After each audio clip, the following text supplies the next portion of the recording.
Israel, America, Iran युद्ध को लेकर संपूर्ण विश्व में खलबली मची हुई है। इस युद्ध का परिणाम भविष्य में कितना घातक होगा यह तो आने वाला वक्त ही बताएगा, परंतु इस युद्ध से भारतीय अर्थव्यवस्था भी प्रभावित जरूर हो रही है।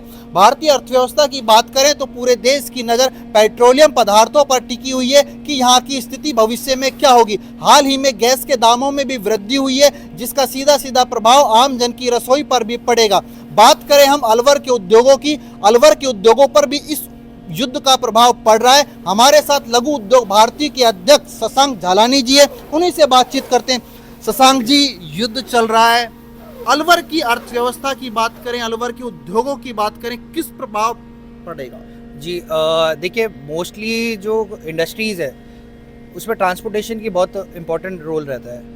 अभी हम देख रहे हैं कि जो हम रॉ मटेरियल आसपास से मंगाना चाह रहे हैं, चाहे गंटूर हो, आंध्रा में, केरला से हो, आने में बड़ी दिक्कत हो रही है क्योंकि पेट्रोल की इतनी ज़्यादा प्राइसेस हाइक हो चुकी है। पहले जो 6 रुपये किलोमीटर पर ट्रांसपोर्ट का लगता था, आज वो 8 रुपये मांग रहे हैं पर किलोमीटर रेट में। 20 टन की गाड़ी है, अब 2-2 रुपये बढ़ जाते हैं, 40-40 हज़ार 50 हज़ार का फ़र्क पड़ रहा है। तो बहुत मोटा ये ट्रांसपोर्टेशन कॉस्ट हमारे में पड़ रहा है। अब ये देखा जा रहा है ट्रांसपोर्ट वाले जो है वो अब गाड़ियाँ भेजने में भी आनाकानी कर रहे हैं क्योंकि उनको लग रहा है कि रेट और बढ़ेगी, क्यों ना और मुनाफा कमाए। तो इसमें बहुत ज़्यादा दिक्कत हो रही है और कॉस्टिंग हमारी बहुत ज़्यादा बढ़ रही है। प्लस शशांक भाई, अलवर के उद्योगों की बात करें, कौन कौन से ऐसे उद्योग थे जो इंपोर्ट एक्सपोर्ट उन क्षेत्रों से करते थे, उनका प्रभाव पड़ रहा है? जी मैंने कल ही एक मेरा मित्र है वैभव मोदी, उनसे बात कर रहा था। GM हाईटेक है, उनका गेयर्स मैन्युफैक्चरिंग का बहुत बड़ा काम है और वो टर्की UAE आसपास से सप्लाई करते हैं। उनके कंसाइनमेंट अभी 15-15 10-10 दिन हो गए, वो रुके हुए पोर्ट्स में, मूव ही नहीं कर रहे हैं। उनका जो क्वालिटी होती है आयरन से बनी रहती है, वो डिग्रेड हो रही है क्वालिटी क्योंकि उनका ध्यान नहीं रखा जा रहा है। कॉस्टिंग इतनी ज़्यादा प्रभावित हो रही है, रेट्स इतनी ज़्यादा नेगोशिएट करनी पड़ रही है उनको और हेजिंग करनी पड़ रही है। बहुत ज़्यादा बैंक से उनने लोन ले रखे हैं, उनके लोन चुकाने के लिए हमें दिक्कत हो रही है। तो बहुत ज़्यादा आने वाले टाइम में एक्सपोर्ट्स में प्रभाव पड़ने वाला है और उनकी मशीन जो 24 घंटे चलती थी, आज वो 8 से 10 घंटे ही चल पा रही है। तो आने वाले टाइम पे एक्सपोर्ट बहुत कम हो जाएगा और 1-2 महीने में तो शायद इस पर लेबर पे भी इफेक्ट पड़ेगा, एम्प्लॉयमेंट में फ़र्क पड़ेगा। तो इंडिया के लिए बहुत सोचने वाली स्थिति है। शशांक भाई, आपका जो इंडस्ट्रीज है, व्यक्तिगत जो इंडस्ट्रीज है, उस पर क्या क्या इफेक्ट पड़ रहा है? हमारा टर्मरिक का बहुत ज़्यादा एक्सपोर्ट रहता है ईरान, इराक, इज़राइल जैसे कंट्रीज़ में। टर्मरिक की वहाँ पे डिमांड एकदम से ज़ीरो हो चुकी है और एक्सपोर्ट इतना ज़्यादा डाउन हो चुका है कि रेट्स इतनी ज़्यादा रॉ मटेरियल की डाउन हो रही है, जिसमें अब हम रॉ मटेरियल की कम से कम हम स्टॉकिंग कर रहे हैं। तो आने वाले टाइम में हमारे रॉ मटेरियल की प्राइस डाउन जाएगी और जिन कंपनीज़ ने पूरा स्टॉक कर रखा था टर्मरिक का, यकीन मानिए बहुत मोटे नुकसान का उनको झेलना पड़ेगा। जिस जैसे 2 लाख 3 लाख किलो बहुत आम तौर पे रखी जाती है हर इंडस्ट्री टर्मरिक, इतना स्टॉक 3 लाख में अगर 30-30 1 करोड़ का नुकसान हो रहा है, 30-30 रुपये का डाउनफॉल हो जाता है। तो इंडस्ट्रीज़ के लिए, स्पाइसेस इंडस्ट्रीज़ के लिए बहुत दिक्कत की बात है। आपको क्या लगता है कि युद्ध लंबा चलेगा और उसके पश्चात क्या प्रभाव पड़ेगा आम जन पर और इन उद्योगों पर? और लॉन्ग टर्म अगर ये चलता है युद्ध, तो मुझे लगता है बहुत ज़्यादा इन्फ्लेशन इंडिया की हाई होने वाली है। बहुत मुश्किल से, बहुत प्रयासों के बाद इंडिया की इन्फ्लेशन डाउन हुई है 4.2 से भी नीचे की, और अगर ये कंटिन्यूस चलता है तो 5.56% बहुत ज़्यादा बढ़ जाएगी। क्योंकि जैसे हमारे पैकेजिंग जो आप देख रहे हैं, ये सारा पेट्रोलियम प्रोडक्ट के बाई प्रोडक्ट से बनता है। इनकी कॉस्टिंग इतनी ज़्यादा हाई आने लगी है कि 20-30 रुपये हमें किलो बढ़ाने पड़ रही है रेट है। तो ये सारा सीधे कंज्यूमर्स के पास जाएगा, डायरेक्ट उनके पास, और डायरेक्ट जैसे उनके पास ये ट्रांसफ़र होएगी तो उनके घरों में जो सस्ती चीज़ें आ रही थी अब वो सब महंगी आने शुरू हो जाएगी। आपकी जानकारी के लिए बता देते हैं, लगभग 10 दिन का समय हो चुका है। संघर्ष लगातार इन देशों के बीच जारी है। पड़ोसी कितना ही लड़ ले, लेकिन हमारे घर पर प्रभाव पड़ना स्वाभाविक सी प्रक्रिया है और उसका प्रभाव भी अब भारत में देखने को मिल रहा है। लगातार युद्ध के चलते अलवर जिले के उद्योगों पर भी अत्यधिक प्रभाव देखने को मिल रहा है। हमारे साथ अलवर के प्रसिद्ध उद्योगपति राजेश गुप्ता जी हैं, उन्हीं से बातचीत करते हैं। राजेश सर, अलवर में MIO उद्योग भी है। अगर पुराने अलवर की बात करें तो बहरोड, नीमराना, भिवाड़ी क्षेत्र भी लगता है। किस प्रकार युद्ध का प्रभाव इन उद्योगों पर देखने को मिल रहा है? देखिए, जब भी हम बात करें युद्ध की, प्रॉस्पेरिटी, व्यापार और का विकास हमेशा जब शांति रहती है तभी हो पाता है। युद्ध जब होता है तो आदमी अपनी आवश्यकताओं में सिमट जाता है। उसके लिए ज़्यादा ज़रूरत होती है अपनी सेफ्टी की, अपने लिए खाने और पीने की व्यवस्था की, और एक रहने के लिए मकान, ताकि समय पर आदमी अपने तरीके से रह सके।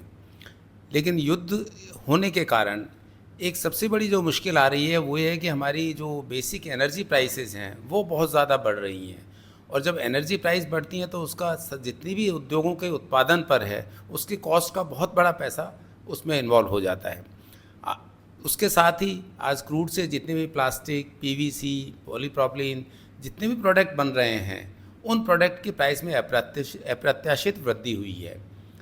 क्रूड को लें, आज से 6 महीने पहले लगभग ये $62 पर प्ले कर रहा था।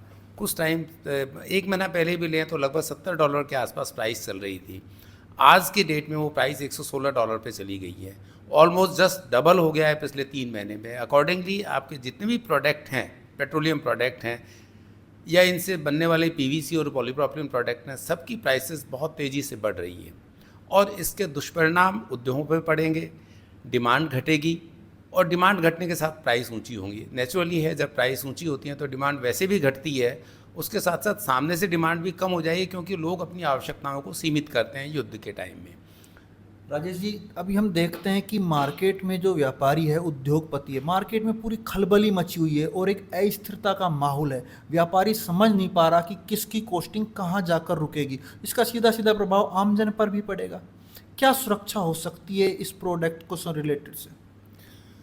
देखिए, जहाँ तक मैं समझता हूँ आज की डेट में, आज की तारीख में अगर हमारा कोई भी प्रोडक्ट है, आज हम जो हमारी बेसिक प्राइस पे मिल रहा है हम उसी प्राइस पे मार्केट में सेल करने की कोशिश करते हैं। जब हम उसको उस प्राइस पे सेल करने की बात करते हैं तो नेचुरली डिमांड हमारी रिड्यूस होती है और ये एक चेन है। आज की डेट में अगर जो क्रूड ऑयल की शिपमेंट्स बंद हुए हैं, मूवमेंट कम हुआ है, आज भले ही हमारा जो पाइपलाइन में है वो हमको मटेरियल मिल जाएगा, लेकिन 1 महीने बाद इसके और भी भयावह रिजल्ट आएंगे। परिणाम के तौर पर आप ये वार जितनी जल्दी बंद होगा उतनी जल्दी ही रिकवरी हो सकती है। अगर ये और लंबा चलता गया तो रिकवरी और भी ज़्यादा जो है देरी से और दुरूह होगी। ये सबके लिए है, सिर्फ ऐसा नहीं कि जो युद्ध में शामिल हैं उन्हीं देशों की बात है, वो तो बहुत ज़्यादा मुश्किलों में हैं, लेकिन जो युद्ध में डायरेक्ट इन्वॉल्व नहीं है उनके लिए भी एक मुश्किल समय है। राजेश जी, अपने अलवर एमआईए के कौन कौन से ऐसे औद्योगिक क्षेत्र हैं जो इस युद्ध से सीधे रूप से प्रभावित हो रहे हैं? देखिए, मैं एमआईए के उद्योगों में प्रथमतः तो मिनरल उद्योग वो पहले ही प्रभावित है क्योंकि माइंस का एक इशू आ रहा है। दूसरे ऑटोमोबाइल्स उद्योग हैं, जो कि अब जब सभी जानते हैं कि हमारी कार लग्जरी की श्रेणी में आती है, तो लग्जरी सबसे लास्ट में लोग यूज़ करते हैं, तो पहले अपनी आवश्यकताओं को सीमित करते हैं। तो मैं समझता हूँ कि इससे एक डिमांड में कमी आएगी। तीसरे उद्योग केमिकल उद्योग हैं, वो डायरेक्ट रिलेटेड हैं बिकॉज ऑफ की क्रूड प्राइस से उनकी प्राइस बढ़ रही है, रॉ मटेरियल की अवेलेबिलिटी नहीं है। तो इन वजह से आज तो नहीं, पर मैं 1 महीने बाद इसके परिणाम काफ़ी मुश्किल होंगे, प्राइसेस बढ़ेंगी और उद्योगों को एक मुश्किल का सामना करना पड़ेगा। क्या भविष्य में इसके नकारात्मक परिणाम सामने आएंगे? आम जन को इसका कितना नुकसान उठाना पड़ सकता है इस युद्ध का?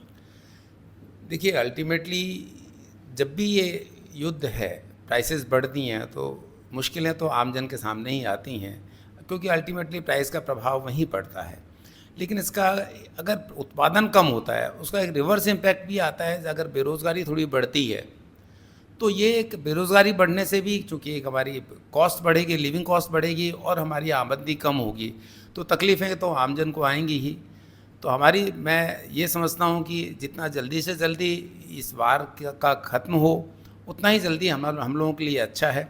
लेकिन अगर ये 2-3-4 महीने चला गया तो हो सकता है तकलीफ़ें बहुत ज़्यादा बढ़ें।